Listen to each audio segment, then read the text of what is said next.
وضو توڑنے والی اشیاء یہ بھی جاننا ضروری ہے۔ وضو کن کن چیزوں سے ٹوٹتا ہے؟ پہلے پیشاب پیخانہ ہوا خارج ہونے سے وضو ٹوٹ جاتا ہے، صحیح مسلم اور صحیح مسلم ترمذی وغیرہ میں روایت موجود ہے، ٹھیک ہے۔ نماز سے نہ پھرے حتیٰ کہ آواز سن لے جب تک کہ بدبو نہ پالے، صحیح بخاری کی روایت۔ اللہ کے رسول صلی اللہ علیہ وسلم نے کیا فرمایا؟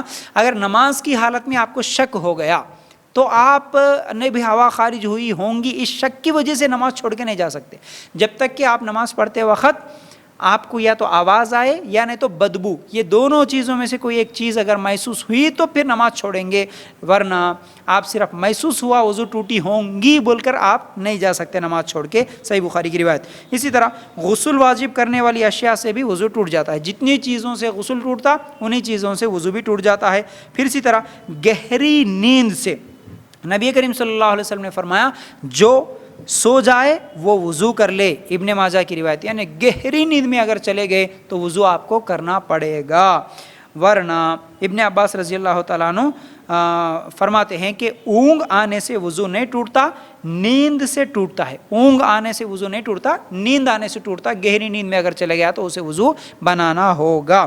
پھر نبی کریم صلی اللہ علیہ وسلم نے فرمایا اونٹ کا گوشت کھانے کے بعد وضو کرنا ہوگا، صحیح مسلم کی روایت۔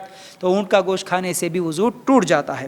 پانچویں چیز نبی کریم صلی اللہ علیہ وسلم نے فرمایا جس نے شرمگاہ کو چھواں اسے وضو کر لینا چاہیے، ابو داؤد کی روایت۔ ہاں، شرمگاہ کو ہاتھ لگانے سے وضو ٹوٹ جاتا ہے۔ پھر اسی طرح اگر کپڑے کے اوپر سے اس نے چھوا تو پھر وضو نہیں ٹوٹتا، ڈائریکٹ اگر شرمگاہ کو چھوئے تو وضو ٹوٹ جاتا ہے۔ اور اسی طرح شرمگاہ کو دیکھنے سے بھی وضو نہیں ٹوٹتا، ٹھیک ہے نا، اس بات کو بھی یاد رکھو۔ کسی بچے کی شرمگاہ کو دیکھ لیے، ٹھیک ہے، کسی کی بھی، ایسا تو دوسروں کی نہیں دیکھنا ہے، لیکن پھر بھی اگر کبھی اگر کوئی اپنی شرمگاہ اس طرح دیکھ لیا کر لیا تو وضو اس سے نہیں ٹوٹتا، ٹھیک ہے۔ یہ سعودی فتویٰ کمیٹی ہے، اس کی طرف سے یہ فتویٰ ہے۔ اسی طرح نبی کریم صلی اللہ علیہ وسلم نے فرمایا، نبی کریم صلی اللہ علیہ وسلم اپنی اہلیہ کو بوسہ لیا پھر نماز کے لیے گئے تو وضو نہیں کیا، ترمذی کی روایت۔ تو کیا معلوم ہے وضو کرنے کے بعد اپنی بیوی کو بوسہ لینے سے وضو نہیں ٹوٹتا۔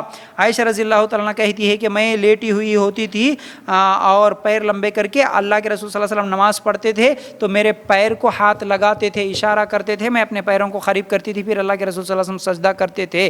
یعنی نماز کی حالت میں وضو ہے تو اس وقت بھی اگر عورت کو چھوئیں تو وضو نہیں ٹوٹتا، صحیح مسلم میں اور نسائی میں روایت موجود ہے۔